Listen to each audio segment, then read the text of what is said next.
서울 강남구에 있는 초등학교와 서초구의 외국인 학교 등에서 집단 감염이 잇따르고 있습니다. 확산세가 좀처럼 500명대 아래로 억제되지 않고 있는 가운데 백신 수급은 아직 불안정합니다. 자세한 소식 취재기자 연결해서 알아보겠습니다. 박희재 기자. 네, 저는 서울 강남구에 있는 한 초등학교에 나와 있습니다. 네, 초등학교에서 집단 감염이 발생했다고요? 네, 그렇습니다. 제 뒤로 보이는 학교에서 최근 감염자가 속출하고 있는데요.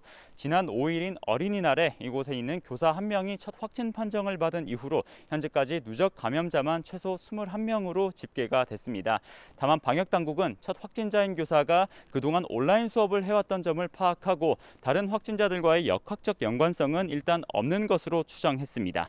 학교는 오는 14일까지 등교를 중단한 뒤 전교생과 교사 등을 상대로 전수검사를 받도록 했습니다.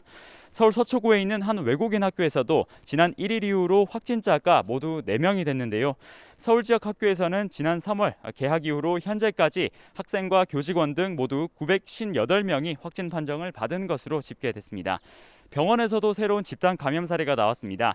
중앙대병원은 지난 6일에 첫 확진자가 나온 이후로 어제까지 모두 13명이 확진되면서 새로운 집단 감염 사례로 분류됐습니다.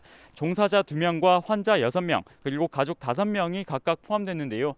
병원은 확진자가 나온 입원병동 11층과 14층에 대해 일반인 출입을 통제하고 방역당국과 함께 접촉자 파악에 주력하고 있습니다. 현재까지 파악된 간병인과 환자 등 접촉자들은 모두 음성 판정이 나온 것으로 파악됐습니다.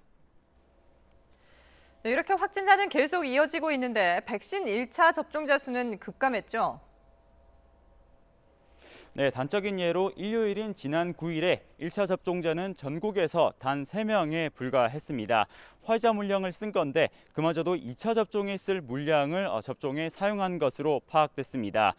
마찬가지로 휴일인 지난 2일에 모두 1,561명이 1차 접종을 받은 점을 고려하면 크게 비교가 됩니다. 백신 물량이 충분하지 않은 상황에서 접종 속도를 늘리다 보니 수급이 다소 불안정해진 것으로 보이는데요. 현재 국내에 남은 백신 물량은 지난 10일 기준으로 아스트라제네카 24만 3천 회분, 화이자는 65만 회분입니다.